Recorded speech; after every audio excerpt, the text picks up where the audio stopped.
Hello there, everybody. Welcome along to EFL Debates, the League One podcast. And I'm delighted to be joined by my regular guests, Ed Walker, Matt Farley from the Stevenage Football Club Podcast, and Jack Ward from the Jack Ward Football Podcast. Good evening to you, gents. Great to have you on board. I can never get over how happy Matt is. That smile just makes my week, mate. Makes my week every time. How can I not be happy? I'm buzzing. You know me. You know me. Joint top of the league. I'm sure we'll come on to that, Matt. Really looking forward to getting into that. We're also delighted to be joined by a special guest, which is James Richings from the Bucks Free Press. How are you, James? I'm very good, thank you. I'm very good. How's everyone else doing? Yeah, we're really well. Great to have you on. Love your stuff on the Bucks Free Press. So really great to pick your brains. I guess it's been a little bit of a mixed bag for Wycombe Wanderers so far. The club that you cover, I should say, for anyone who doesn't know. How have you sort of read things so far? Yeah, it's been a bit of a very inconsistent start for Wycombe in more ways than one. The pre-season was a very, very good period, I must say, and there was so much positivity around Adams Park, and then within 7 minutes of the opening day game against Exeter, you're 1-0 down inside 24 seconds, 2-0 down inside 4 minutes. Then you can see the penalty in 7, and you're thinking, what on earth's going on here? Yeah. So it was a real, as Matt Bloomfield described it, as a reality check, and he's actually spoken about how the influx of players coming in has somewhat just needed a bit more time to gel in because the regulars who were there last season, some of them haven't had a pre-season, so it's been a bit disjointed. But he's very confident that things will eventually click and things will eventually come to fruition. But it has been a bit of an inconsistent and messy start, I would say. How have you read things, Ed, from afar? Well, I was there on Saturday at Adams Park at 0-0 with Bolton, and that was dull. That was a very drab game, one of the drabbest I've been to for a while.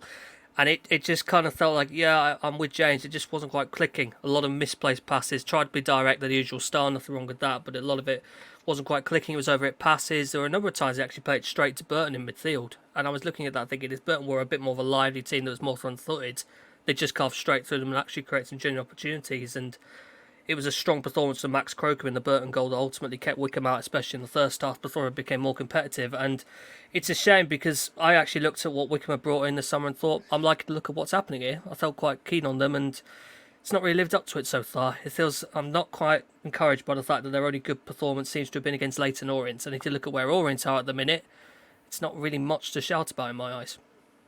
Yeah, I mean, James, coming to you on that, you've brought in Keegan on loan from Manchester City, who has rave reviews from the development scene. Is it a case of one or two of players like that who are maybe taking some time to adjust to senior football?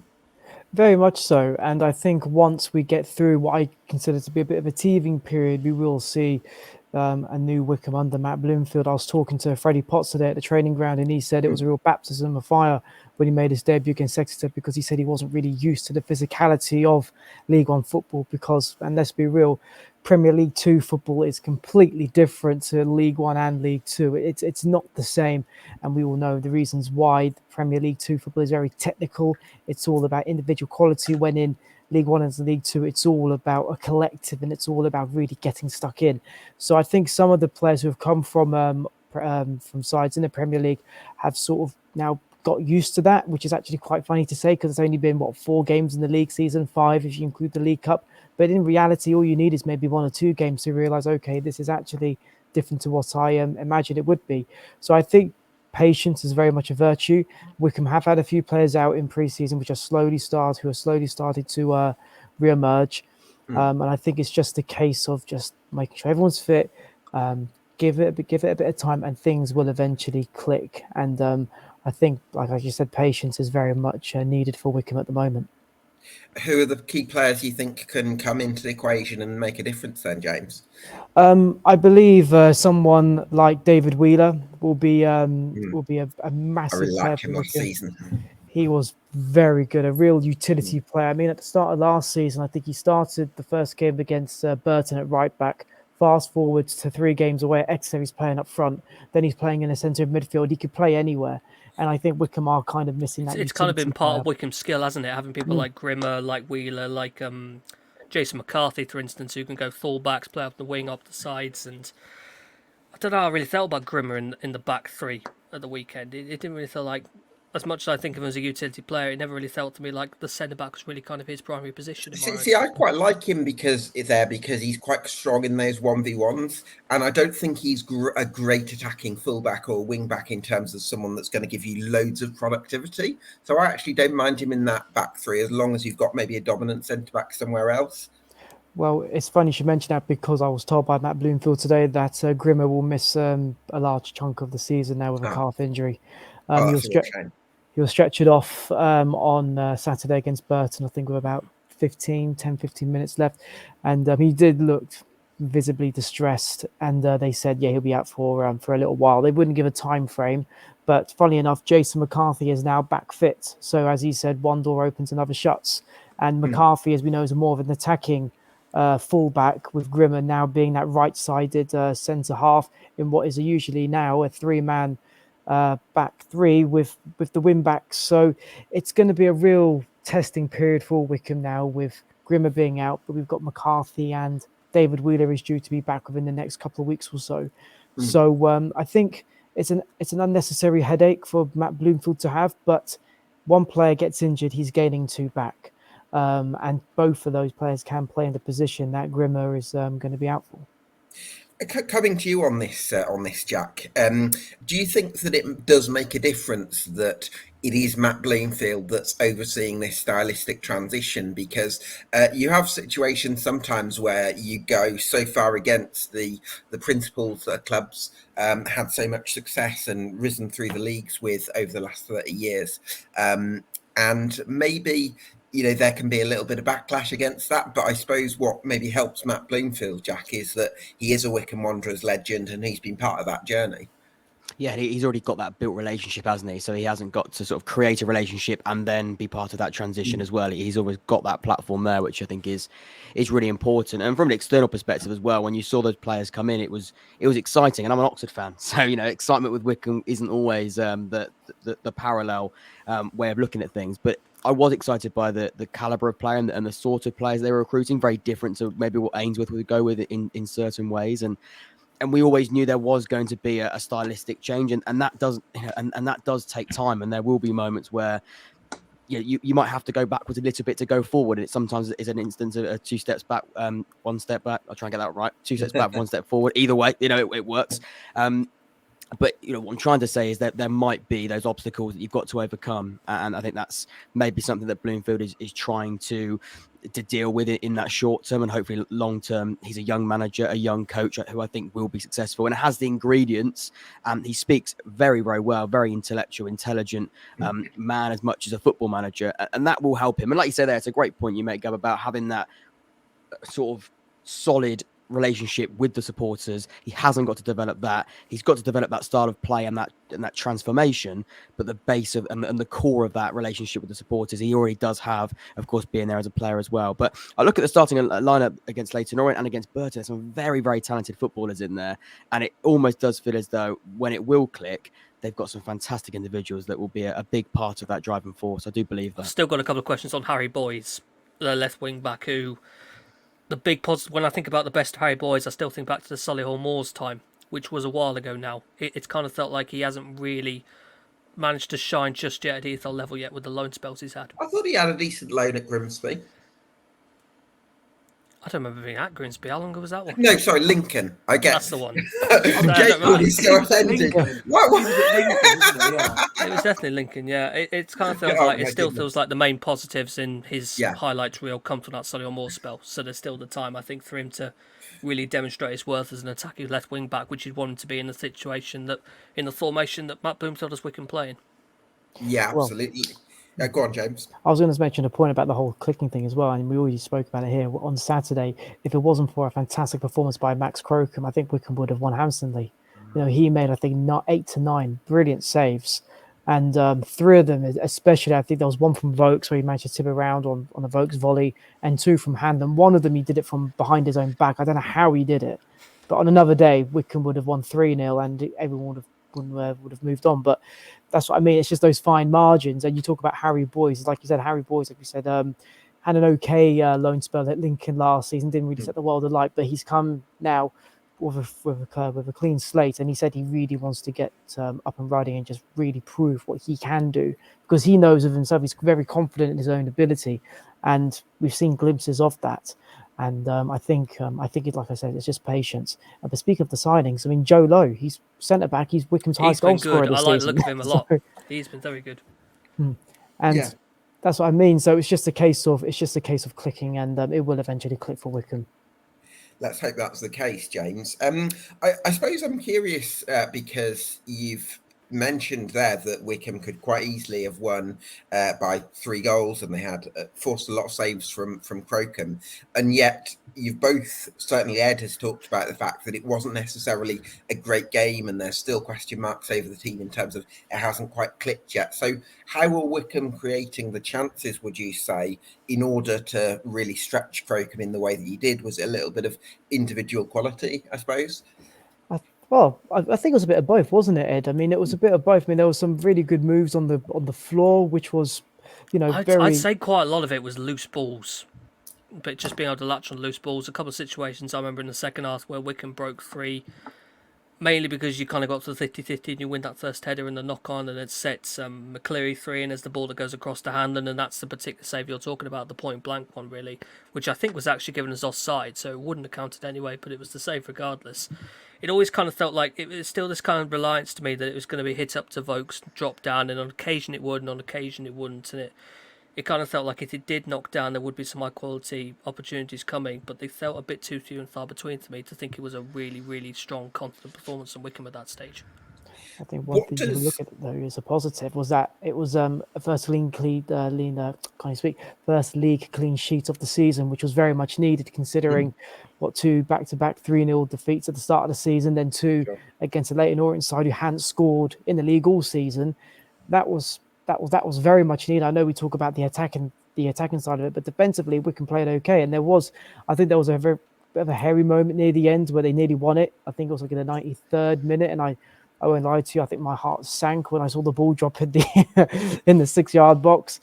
But I think they're just baby steps at the moment. Like Jack Alluded to earlier, sometimes you've got to go back to go forward. Yes, it's been a bit of a sticky start, but how you can look at it from a glass half full perspective is that that's 2 games now unbeaten, and there's a clean sheet in there as well. So that's 4 points from 6. Yeah, that's certainly a real positive, James. You mentioned Sam Vokes earlier, and I'm kind of curious to know what his season looks like now, because I think in the 21-22 season, Vokes was very much the spearhead of a direct Wycombe side. Following season, maybe struggled a little bit more with injuries, and maybe other players sort of stepped up to the fore a little bit more. Can Vokes still be an effective League One centre forward, and will he still be Plan A, even though as Matt Bloomfield kind of evolves the style? I believe so. Yes, Vokes is very much the main man at Wycombe. They've brought in players to try and use his strengths. Really, you got someone like Dale Taylor who has got bags of ability, and when you speak to him, he's very confident. He's 20, but he speaks like he's a veteran 35-year-old. He speaks very well. He's very confident in what he does, and in a way, I think he wants to play that little and large partnership, which we've seen in the past has worked before for Wycombe with the likes of Akim Femmer and Scott Cashcat. So I think we're trying to go down that road. But Vokes didn't have a full pre-season, so he's still playing catch-up. Once he eventually does get fit, I think we just need to try and play to his strengths. In my opinion, he's one of the best headers of the ball in the whole division. So obviously crosses into the box are very, very key. And Wycombe have got no excuses now with the attacking threat they have on the wings with Kane Vincent-Young. Jason McCarthy is now back from injury. Harry Boyes coming in on the left. So you've got real tools there to try and show off his strengths. And also you've got the players around him who could really, really help him with his strengths up top. So you've got Brandon Hanlon. I know he's very much linked to Wrexham, but if he were to stay, Vokes isn't that quick, but Hanlon is, so they could always interchange. You've got TJ DeBar, who's a real pocket rocket of a striker. He's like a dog that chases you around the park. He won't leave you alone. So he's another great asset to have. We already touched on it with Dale Taylor, and Bloomfield did say that he is still looking in the market. He wouldn't say what position, but maybe an attacking player. So there are many tools there to try and get Sam Vokes to the format he had when Wycombe got to the playoff final back in 2022. But injuries last season really did hamper that, and he didn't have the best of pre-seasons being injured. So once a full-flowing Sam Vokes gets going, then other League One teams are in trouble. Confident Dale Taylor's going to get going for them, Ed? Hope so. I see a lot of sense in this Vokes-Taylor partnership. I think Dale demonstrated in the second half of last season that he can be such a pest up there on his own. It is really impressive. He does play like someone who isn't a teenager. Well, I think he has turned 20 now, but he doesn't play like someone who's very much still in the infancy of his senior career. He's got fantastic first touch, real workhorse, great movement off the ball. I think it's down to him being picked out in the right positions by the teammates around him. Well, let's hope Wycombe can do that. James, final one from me. Who are the players that have kind of been able to stand out in these first 4 games for Wanderers? What you mean, new signings or just anyone in collectively? Anyone? Yeah. I think Joe Lowe. Has really shown what he's all about. I think it's worth noting that I don't think he played in the Exeter game or in a Lincoln match. He did very well against MK in the Cup, and against Leyton Orient, he was imperious. I know we can say that because he scored a brace, but still at the back, he was a real leader, very much a commanding presence in the box. And I think he's been very good. I think almost like an Anthony Stewart replacement then.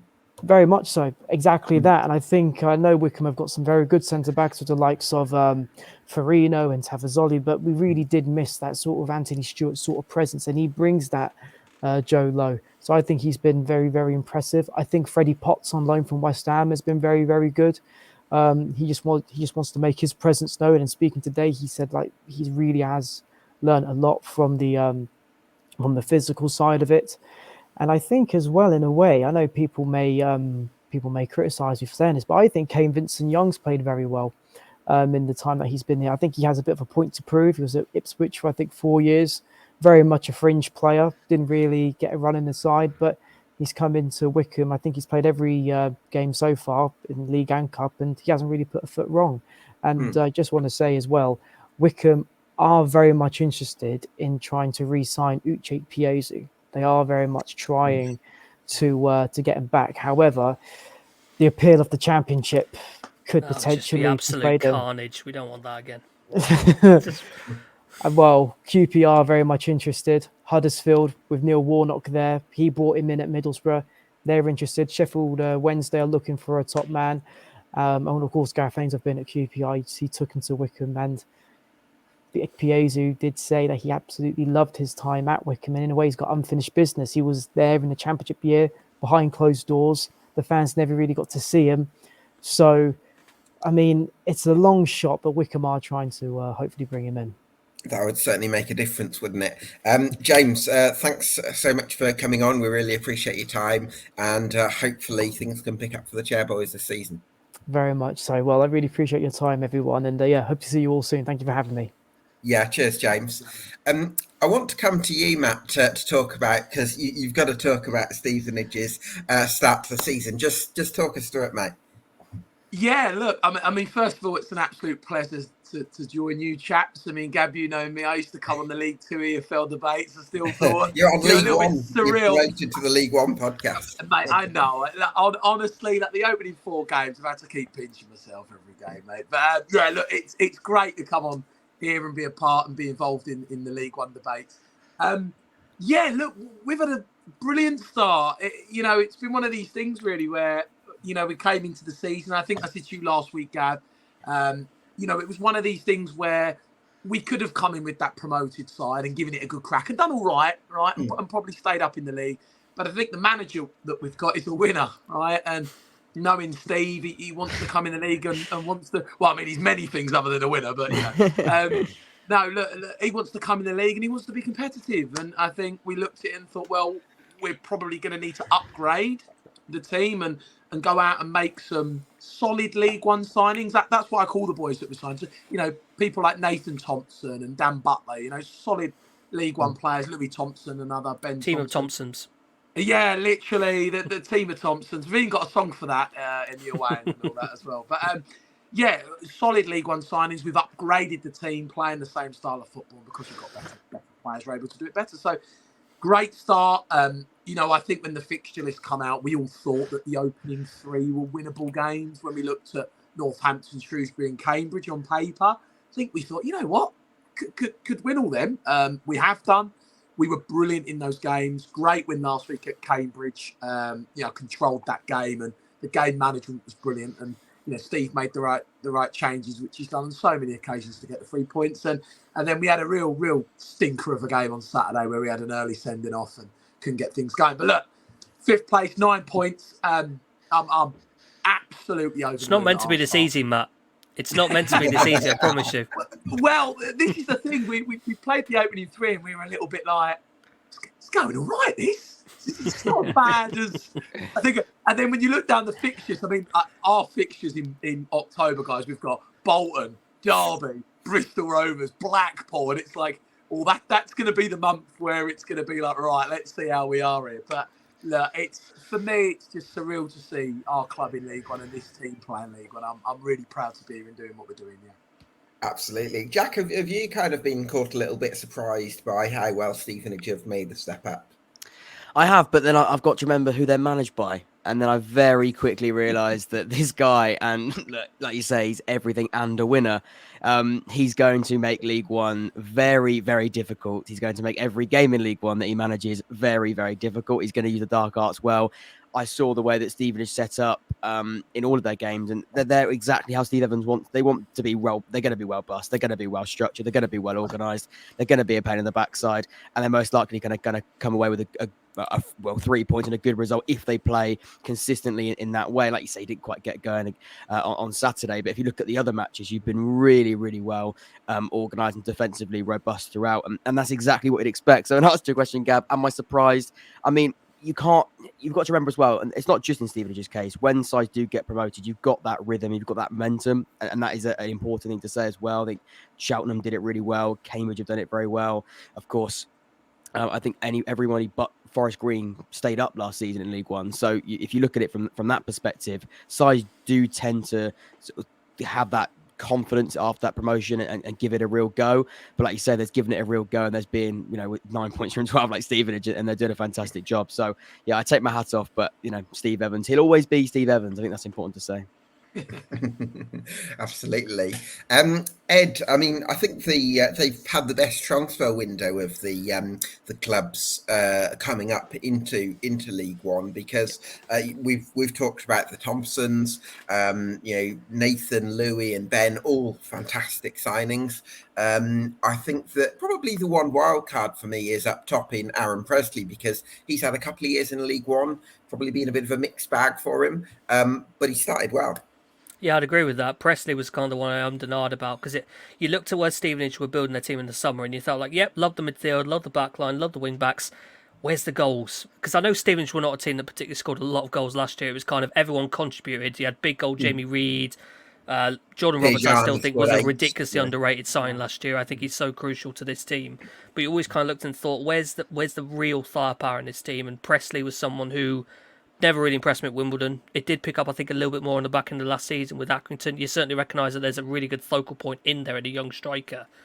And now permanently at Stevenage, I've just looked. I remember seeing that coming in thinking, that is such a Steve Evans signing. Just getting in that kind of player. He's got the profile for the kind of football he wants to play. He'll develop him well.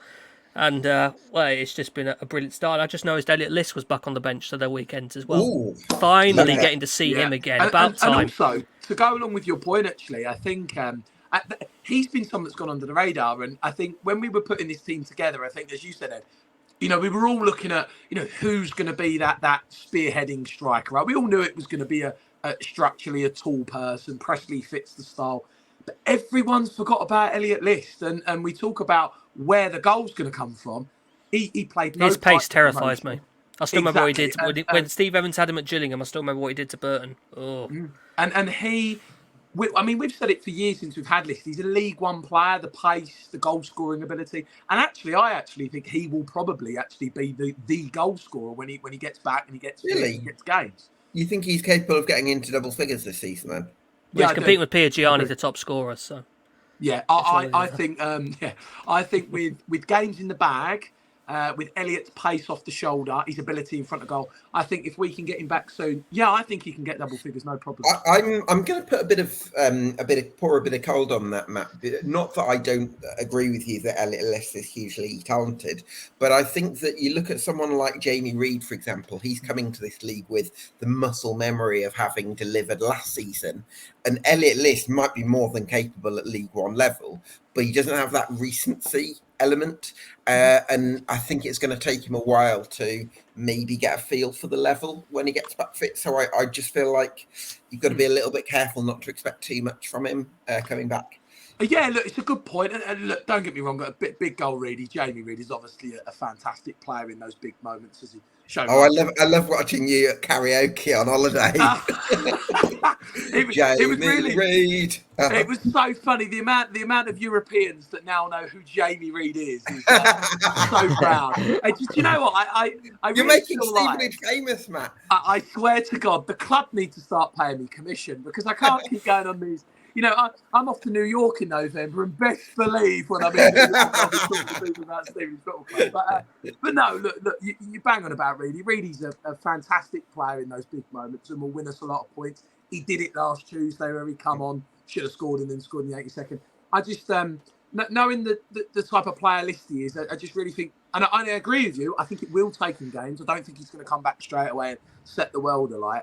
But I think once Elliott's had a good few months, he's played a few games, he's started a few, gets a couple of goals in the bag. I just think with the type of player that he is, with the ability he has, I think he's really suited for this division. So I really think he could go on to do some good things. Yeah, well, let's hope that's. How have you found Finley Burns, Matt? Mate, he's been terrific.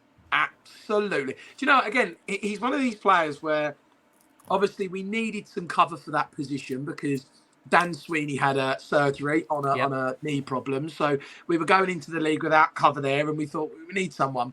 And when we obviously signed him, I think everyone went, wow, I mean, what a talent. It's an absolute coup to get a player like that who's looked upon really highly by Pep at Man City, first of all. I mean, again, Steve Evans saying that he has weekly phone calls with Pep. Not sure that happens. Might do, I don't know. Pep has weekly phone calls with him, I think, I'll find. That's how it works. Yeah. I don't know if that's true. I'd love it if it was. I could really imagine that phone call, by the way, and what they speak. But I'd love to be a fly on the wall. Look, great talent. I think the one thing that we knew when we got him was his ball playing ability and positionally and reading the game in League One is going to be top class. But physically, can he cope with some of the demands? And we've had no worry with that. I mean, opening day against Northampton, he marked Tyree Simpson, who's a very big, strong striker. Unit, isn't it? Yeah. Yeah, and he was brilliant, and he's been brilliant. He had a real toughie on Saturday. Obviously, I think all the players had a toughie on Saturday, but Finley's been great. He's been one of our players of the season so far, and it's just the way that the little things he does, the way he plays out the back with the ball, the way he reads the game, the way his first 5 yards are quick on the turn, all those little things that you can see he's being coached really well at a higher club, obviously, as Man City. So, yeah, look, Finley's been brilliant. Yeah, talk to us about Jordan Roberts, Matt, because we've discussed off air. There's a bit of a different role for him at times this season. Yeah, look, Jordan, again, he's one of these players, Jordan Roberts. When we first signed Jordan and we were watching Jordan play, I think we straight away, a little bit like I said about Elliott Ellis, he looked like a player that could play in League One. I mean, first of all, we said it for the whole of last year. And I think coming into this season, he's been one of those players that I've really looked forward to seeing because I really believe he's good for the level. The opening 3 games, he is, I would say, for 2 of those, he's ran the game. At Northampton, second half, he was the best player on the pitch. Shrewsbury at home, he was absolutely detrimental in everything we did when we got the ball down in the final third. And Cambridge, detrimental, did you say? Sorry? Did you say detrimental? You said detrimental there, Matt. Did I? I think you mean instrumental. Yeah, didn't I say instrumental? I think he said No, I think you detrimental. said Oh, sorry, instrumental. Sorry, I thought He's I said ruining the play, not making it. God, you know what? Now we're on the League One EFL debates. There's a lot more, eyes at you up here, rather than the rummages of League Two. My God. When League Two, I'll just let any old thing slide. No, I'm feeling This the is elite League level One. of Football League here. This is It's more clinical up here. Yeah, literally. No, instrumental. Sorry. Look, it's been absolutely instrumental to the performance against Shrewsbury and Cambridge. He got off the mark with a goal, and again, he ran the game every time he went forward.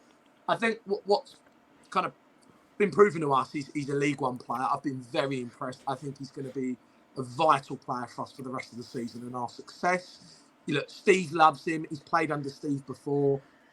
And I think Jordan, as we saw last year, but I think now that we're in League One, he's got the capabilities of actually scoring a few goals as well as now he's off the mark. So been really impressed with Jordan. And again, I think he's vital to the way that we set up and we play. Yeah, absolutely. Well done, Jordan Roberts. Delighted to bring in Charlie Keegan from Central Wigan, who I'm sure, unlike Matt, is maybe not quite as enthusiastic participant in the League One podcast. But I imagine you were very happy about that 4-0 victory at Bolton Wanderers, Charlie. I didn't see that one coming at all. I don't know if you did. I didn't really see it coming, to be honest, but it was a huge reaction from the Carlisle game where we went there and got a 1-1 draw. And you should have won that, shouldn't you? Yeah, we had so many chances, and by half-time, you're thinking we should have put this game to bed. And a lot of people after the game were saying that it was there, we just didn't take our chances and we need to do better. And then you go to Bolton and you take a lot of the chances you get, and all of a sudden you're 3 up at half-time, we get a 4th, and we played brilliantly, but it's just a nice little cherry on top just to get back into the positive points again to finally wipe out that -8. So to do it with a 4-0 win was huge. I mean, coming to you on this, Jack, do you feel like there's going to be that sense of upward momentum with Wigan where it's like because they've got that 8-point deduction, they're always going to be climbing the table, and seeing as they've found form, it's like they're going to have that feeling of going upwards rather than maybe looking downwards? It could be an interesting sort of psychological effect, that, couldn't it? Yeah, I think a lot of the time that Wigan have been in the league when they haven't had a point deduction, they've sort of been very much the favourite to walk the league in sort of a pretty traditional way, a pretty normal way of putting it when you associate Wigan with League One. And maybe this year being not an underdog, but when you look at the points tally, they are fighting against it, aren't they? They are having to climb and maybe look down instead of looking up, and maybe now they can sort of swiftly change that, getting out of negative and moving into positive points tally, which is really important. And I actually sadly was I watched the game. I bought a match pass, Wanderers TV. That is, I mean, pretty sad in itself. And I watched the game. No, I rate it. Because it was 12:30, Oxford the game at 3, and I wasn't at the Oxford game, watching it at home, so I had a bit of time to watch it, and I was really, really impressed with Wigan. And in terms of taking chances and being clinical, Bolton were happy to have possession, comfortable in possession, really good on the ball as we expect in possession. However, their output wasn't there, and that's the difference between Bolton and Wigan on the game on Saturday.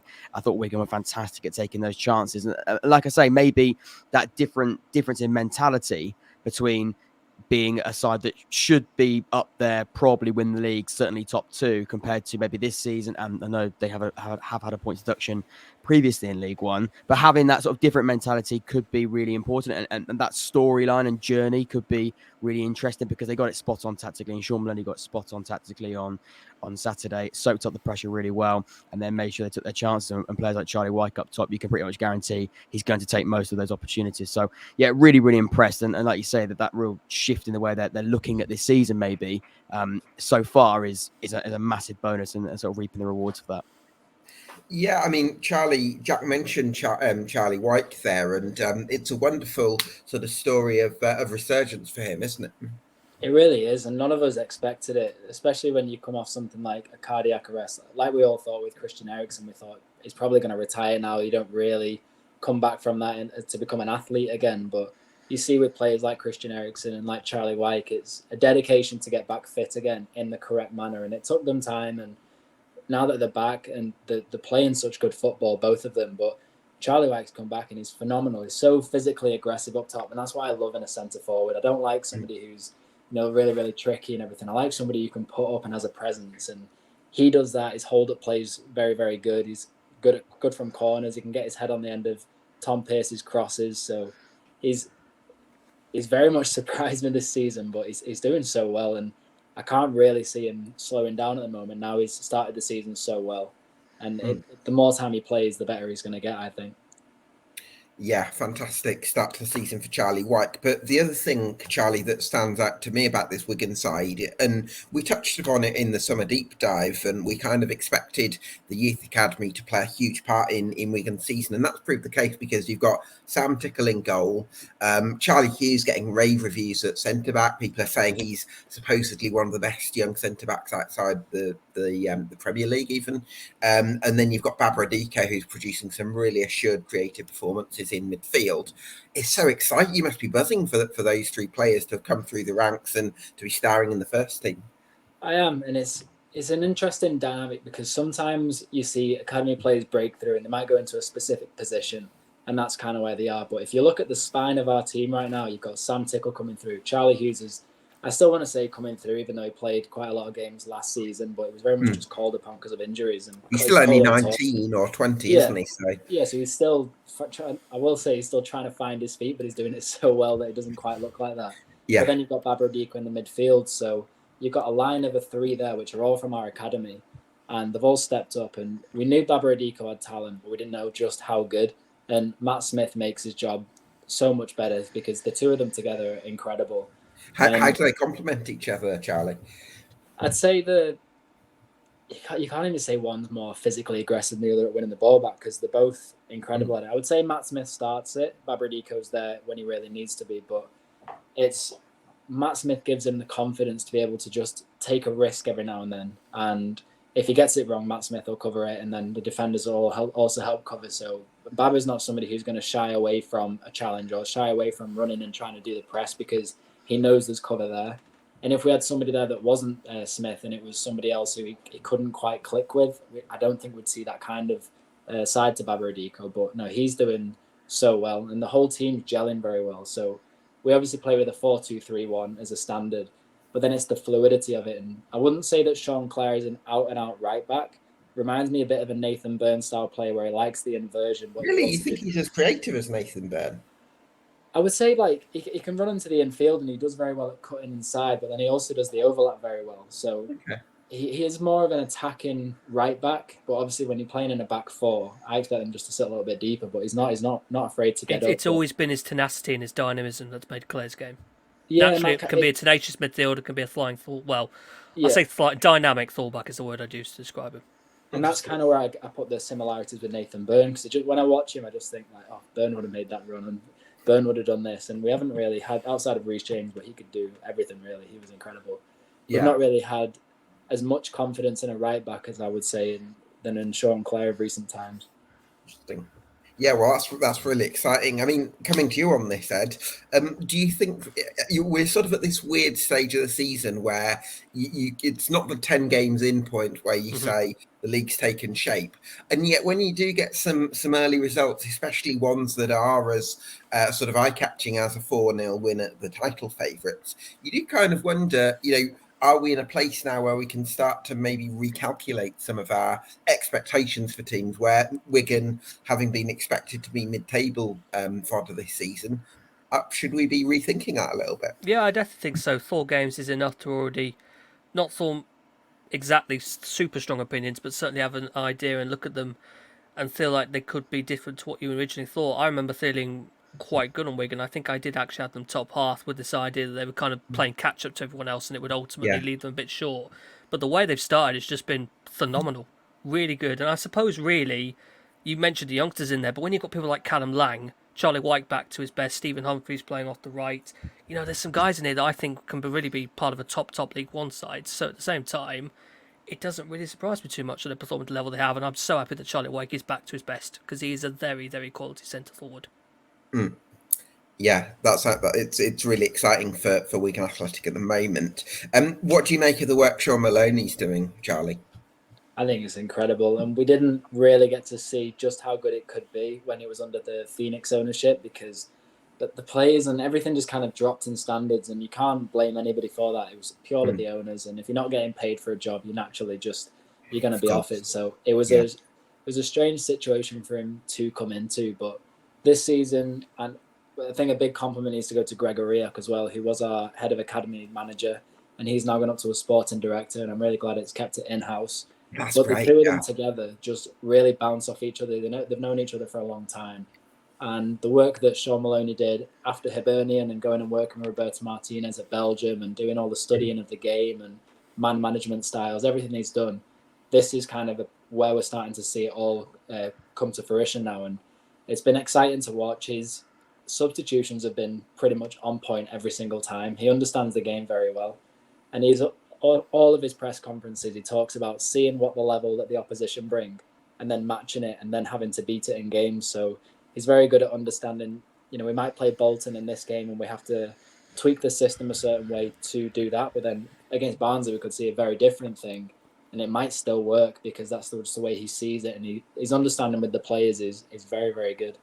Did you get the sense of this last season, Charlie, even though they were in such a difficult situation? Because I remember looking at Wigan in the back end of the Championship season, and it never really felt like they massively disgraced themselves. There was quite a lot of narrow margin games. I think it was only really Burnley who actually took you apart in the second half of last season to any real level. So I remember kind of coming down thinking, I don't really have a problem with Sean Maloney. It seems like he's, certainly compared to Kolo Toure, for instance, who came before him, it felt like it was a big upgrade in the managerial position. Yeah, I mean, after Kolo Toure, we were just crying out for any kind of stability because it was just a train wreck, the entire thing. And Maloney was named after Liam Richardson got sacked. Maloney was in and around the conversation and nobody really understood why. We thought we don't really want an ex-player to come back just to try and get the fans back on side. And then we brought Kolo Toure in and everybody's like, I hope this works because this is a strange appointment. And then when Maloney started to get rumoured about coming in as the manager after that, that's when we all kind of took an interest. Okay, what's he really done around Hibernian time? Was Hibs an anomaly? Should we really focus on that because he wasn't there for long? And then once he started, I think our first game was at Ewood Park, I believe, when it was against Blackburn Rovers away. And we were playing such better football than we had been under Kolo Toure. And it was like, okay, maybe he's starting to bring something. Let's just give him time. And he did impress towards the end, but then we all kind of had the understanding of, let's just get to the end of the season. Yes, we got relegated, but let's just see what he does in the summer. And let's just see how he approaches this next season because I managed to meet him and talk to him, and he had a big conversation with him talking about the academy players that are going to come through and this data-driven approach to recruitment, which you're only ever going to see in a summer transfer window, really, because he wasn't around for the winter window. Is that where someone like Liam Morrison gets brought in through that approach? I think it is, yeah, because of this whole data-driven thing, and Matt Smith as well. What a find. He's just finished his contract at Arsenal, and we've ended up getting him on a free for a 3-year deal. I love the Balagitsi signing. I loved him at Crawley. I think he's a really I really bright want to attacking see midfielder. him start to play. I want to see what he can offer, and Johnny Smith as well. I want to see what he can kind of bring to us. Ed's not as sure about Johnny Smith, are you? It's the end product consistency, Gab. That's all it is with him. There's no doubt in my eyes that when he's on it, you ain't getting near him. Yeah. Very much the case with him. So I'm excited to see all that, and that's when we'll start to see the real brains of Maloney in the squad depth, because that's where I think we might struggle this season, is more of a squad depth issue. If we take a big injury, say to a Matt Smith or a Charlie Hughes or a Sam Tickle, where's that going to leave us and how much is that going to rock the boat? You see with teams that have got that squad depth that they can go, okay, we'll cover and they can patch it for a few games. I'm worried about that kind of patch with us, and I really hope that we don't have to suffer that at any point. Yeah. Do you always think that it would be amazing to get promoted this season, but I feel like you got promoted too early the last time. Would it almost be better to have a couple of years to develop these younger players and maybe work towards going into the Championship with... It doesn't work with Wigan in League One. They just go out as quick as they can. That's what they always do. Just go march all the way on it. Yeah, it's an interesting approach. We definitely did get promoted too soon last season, and the previous owners even admitted that they held it off for a long time, and once we had them sort of in the boardroom and the fans really went to them, they did kind of admit that they didn't budget for it and they didn't have everything set at their hierarchy to be able to go. One realized in the end they never had anything set in any kind of aspect. They were a mess of an ownership. So it's a very different story this time with Mike Danson and the funds he has and also the structure that he's put in place. It is totally different to last time. And if we do end up getting promoted, it will be a different story again. I don't think we might get promoted too soon aspect to it. I don't think that's going to be much of a problem. My You're, problem you're is more that, ready on an ownership point of view. yeah, than, I think an okay. ownership point of view are fine, and they're talking about embedding their players in. Baba Adiko is going to most likely play most of the games this season, depending on fitness, just because of how good he's been. Sam Tickle's already got the number 1 jersey. He's our number 1 goalkeeper. That's not going to change. Charlie Hughes is a cert to start most of the time. Obviously, he'll have a rotation every now and then. But I enjoy the aspect of having to go down. Not obviously not the way it happened, but you can go down now. You can filter in academy players a lot easier in League One than you can in the Championship, and you can allow them to have that embedding period in. So I'm excited to watch all of the development this season. If we do go up, I think they will be ready for that step up at the end of the season. But yeah, it's going to be watch it on a month-by-month basis. I think we're only 4 games in. It's such a long season. Yeah. Like You've got to cool your jets. Your jets, and let's see how things pan out. Have your Stevenage v Reading moments where the thing just dies down. It's like, yeah, okay, grounded. Oh, don't say that. It's true, Matt. Sorry, it's the way it is, mate. You know me, I'm still on a high, mate. They'll beat You never not. You watch. You watch. Top of the league. well, let's talk about the league table then, Jack, because we've got this interesting situation where there's 5 teams that are all tied on 9 points, and Portsmouth have lost, and Portsmouth and Blackpool are the only teams that haven't lost, but each of the top 5 have. I guess we're kind of looking at Bolton, Peterborough and Oxford as the teams where that's probably sustainable. And I guess in the case of Cambridge and Stevenage, you'd probably think they're likely to drop off at some point. I didn't think you were going to say that, Gav. At the start of the season, if you just said that we were going to be in the top 5 and that was going to be a sustainable situation, I didn't think that. Well, you're likely to continue pleased. to challenge. I think I said 7th before the start of the season. Yeah, and look, we've had a really, really good start to the season. I think going to Derby and winning, going to Barnsley and winning, breaking down Carlisle and winning that game. I mean, those are 3 games of football in the space of a week that I don't think anybody... I mean, Carlisle maybe, but the other 2 definitely not. I mean, getting a point at those 2 grounds was going to be a fantastic result.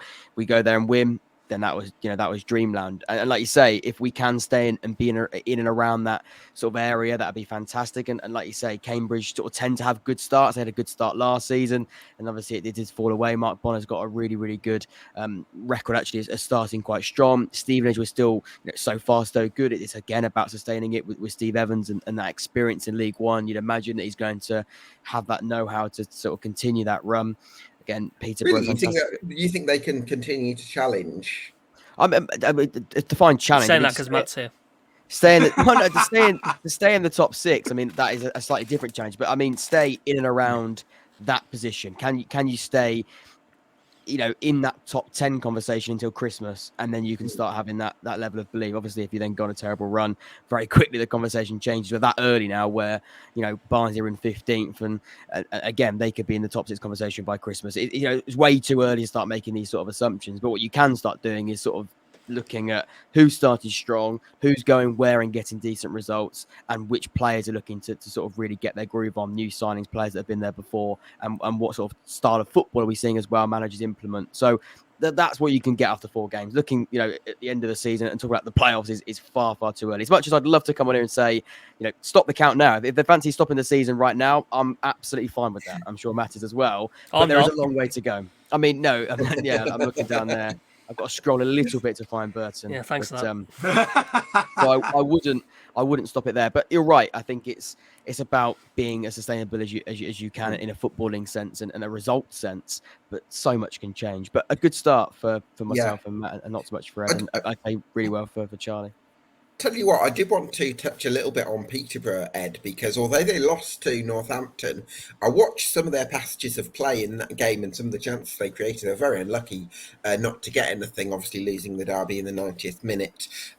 But I think that with the likes of Mason Clark still there, and they've kept hold of Johnson Clark-Harris, some of the football they've been playing so far this season, it's young, it's energetic, it's exciting, not necessarily hugely bothered about possession, but willing to cut teams open a little bit like maybe Ferguson's earlier teams. I'm actually getting a bit more. I'm warming a little bit to Peterborough. I don't want to go too big on them too early, but quite exciting. we were very mixed on Peterborough before the ball was kicked. Because I think we all kind of had this idea in our head what's going to be there by the time the winners. I think I had them 3rd, which was, a lot of people thought you're crazy. And to be fair, when people reacted like that, I thought I was crazy, but apparently I'm doing okay. Well, as it stands, they're keeping that front line together. When that front three stays together, they're going to be a problem. Undoubtedly, I quite like the playing Joel Randall attacking midfield because he's someone I've really wanted to actually see start doing something for Peterborough since he left for Exeter. He's The playing big attacking season midfield now coach. behind Kipriano, Archie Collins. We know what he's like. He's one of the best metronome midfielders at this level. Balakovic, less said about Peterborough, probably the better. Is their starting goalkeeper clearly for the time being. I still think Ronnie Edwards is going. I think it's hard not to feel like that is the case. We've got a few weeks of the window left. Really, if they have him, that's unbelievable. If they do have him into September and beyond, that'd be quite incredible, really. But Critchlow's been positive. Kioso playing at right back. I think it's a really impressive sign to have. Having Harrison Bowes at left back. It's right now it's a strong 11. There's no doubt about that, and it would be a very competitive League One outfit if it was to stay the way it is beyond the transfer window. Yeah, I think depth is probably the one question, but maybe Jack's prediction of third might not end up being too cheap. I think when you keep hold of players like Clark Harris, so far Ronnie Edwards looks like he could stay, and the longer that comes to the end of the window, the closer he is to staying. I think Darren Ferguson with Peterborough, honestly, you look at the record, they're always there, aren't they? They're always in and around that position. When he starts, especially, they always seem to just sort of be in that conversation. So I think writing Peterborough, I'm not saying you wrote Peterborough off. I put them third. That is definitely, maybe backing them too much. But they're in and around there. I think they've kept hold of some really good players. And I also said as well, they've lost Jack Taylor, but they brought in Archie Collins, who I think is a fantastic replacement. They're a player that can come in and be that box-to-box option. And he's done it at Exeter. He did it at Exeter in League One and in League Two. Ready for that step up. I honestly think when you've got Darren Ferguson and Peterborough together, it is a match made in heaven, and they can be dangerous, and they've proven to be dangerous in Sky Bet League One for multiple seasons. But I'm with Gab on the idea that if we were to lose Harrison Burrows or Kiosa for a long period, there's a bit of a question there because you're looking at Joe Tomlinson, who is a lad. We'll have to see. I'm a posh fan for him, mainly started League Two up to now before League One. See, I really like Joe Tomlinson, actually. I think when you get him fit, I actually think he could come good. So we'll have to wait and see. Charlie, who's the best opposition team you've seen? So far, I'm not too sure. I think Carlisle really. No one. He's so confident. It's been too easy for him. That's why they're waiting for a challenge. It's like Matt. There was no team came to mind there. That face of just pure confidence. Do you know what? I think I've met the match in positivity, actually. My God. Wigan Stevenage is going to be the battle of the positives. It's going to be great. Yeah, imagine that podcast. My God. It's been just strangely positive for us at the start of the season. I will say that I was a bit nervous about going and playing Bolton, just because of the starts of the season they had, and I thought, okay, they're gonna be the first real big test that we've had so far, and I was actually kind of excited for that because I think that our team really does need a big test, and just as a learning curve, and we kind of got that with Carlisle. As if you don't take your chances, you're gonna let teams come back at you, and Carlisle did that, and I think that was a real kick up the backside for us. But I think Bolton are definitely going to be up there this season. I've been really impressed with the way that Ian Everett's been setting his side up, and also in the transfer window as well. I think they've actually done pretty well. I think Baxter will be a good goalkeeper for them. Very tough shoes to fill from Trafford, but I think that he will be fine for them. I'm excited to kind of see Blackpool start to click as well. I don't think they've lost yet. They've got 3 draws and the 1 win, I believe it is. But they've got a good midfield. I believe they've just got Kyle Joseph, who was from our academy.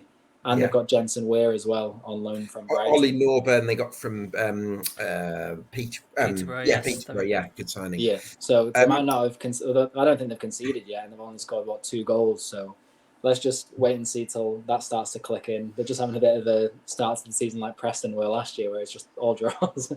Yeah. And Matt, I want to ask you about Reading because there was a lot of talk about some of their exciting young players, and Vickers in particular is supposed to be very highly rated. And I just wondered, having seen them with your own eyes, what you made of them and what you reckon they've got the potential to do this season on that evidence. I mean, look, when we played them Saturday, obviously I think the one thing that stood out when we played them was that they got the capabilities and the players to play nice football. I think when I look at the game, and again, it was a real kind of poxy game to judge both sides on with what happened early into the game, and it would have been nice to see us have 11 men on the pitch in the latter stages just to see and get a bit more of an idea. But going off what I saw, they play good football. They've got good ball players in Charlie Savage and a couple of other in the midfield. They use him very well. They've got your big striker. I can't pronounce his name, so I'm not going to give it. Kelvin Ehatiomhen. Well done. I've been working on that. Yeah, I've tried working on it all on it. weekend and I can't get the knack of it. Look, he's a big guy up top, good in the box, good goal scorer. They're a good side. I think with Reading, when I look at them, and I'll just be honest, from what I saw, I probably weren't looking at them going, oh, they're going to be an excellent side. They looked a good side. They looked a decent side. But I think there's better sides in the division than Reading. Interesting. Yeah, look, they've got some good ball players, obviously. I think the one thing with them, I think they've got a decent defence, but I think their defence against the top sides, I don't think will cope as well. I don't think when you come up against your big strikers in your divisions, I think they'll be successful to let goals in. But they're a good side. They've got good footballers. It'll be interesting to see what they're like in the winter part of the season. And then obviously know that they're having a lot of issues off the field. I had one of their guys on the Is that the argument, Gab, that the biggest problem for Reading is outside interference now? Well, that's it, isn't it? I mean, I had another Matt, actually, who does the Elm Park Royals podcast on our podcast last week. And Matt said the same thing. I mean, he said, look, they've got a decent side, decent manager who's obviously managed up the levels. But the issue is with them is they're having all these off-field troubles, and it's putting pressure on the team. Like, for example, prior to our game against them on Saturday, they just got that win against Cheltenham and then got deducted a point and a possible 3. So it kind of takes away the hard work that they've done, and so it's putting pressure on the team. Again, it'll be interesting to see how they do once the season picks up properly. But look, they look a good side, good footballing side. I'm just not so sure they'll be right up there, in my opinion. I mean, Ed, I think the other thing I would add to what we've both talked about, we've all talked about there in terms of the ownership, is they've got a very young side as well, and I think there's bucket loads of talent in there.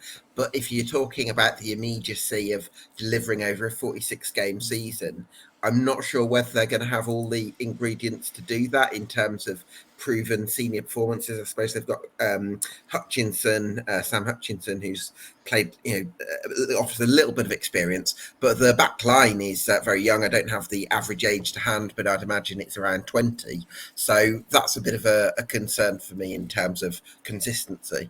Yeah, it was a very young backline that played in that Stevenage game, I believe. I mean, you have got figures like Tom McIntyre, I think, has always looked okay in the Championship. Harley Dean, who's always felt all right. So certainly some of these senior figures in there, it's still like a Reading notice themselves. They need bodies in. That's what they felt they need really when the summer started, to put themselves at the very least a competitive squad together.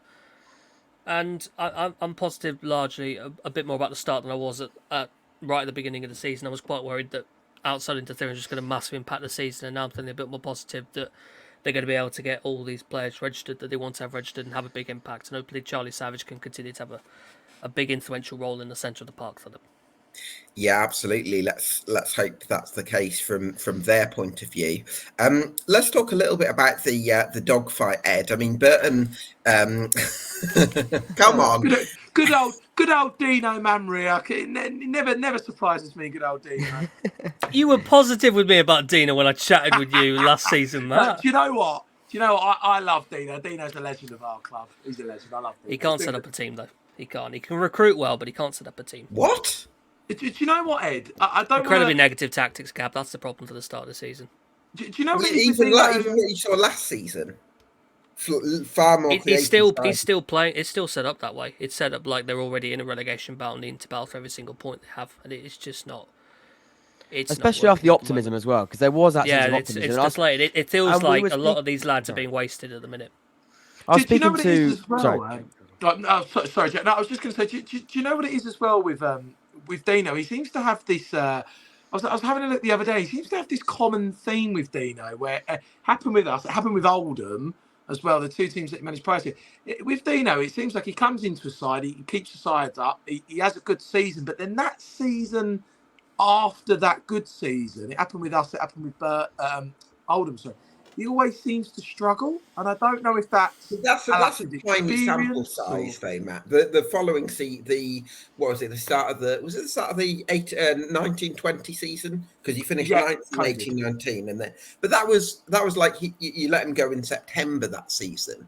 I just feel like that's a bit early to make too much of a judgment. True. What I will say is that the football in that opening month was diabolical. It was.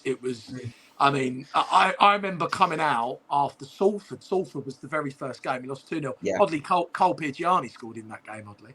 I remember coming out going, oh, my word, this is the team this season. And they didn't record a single win.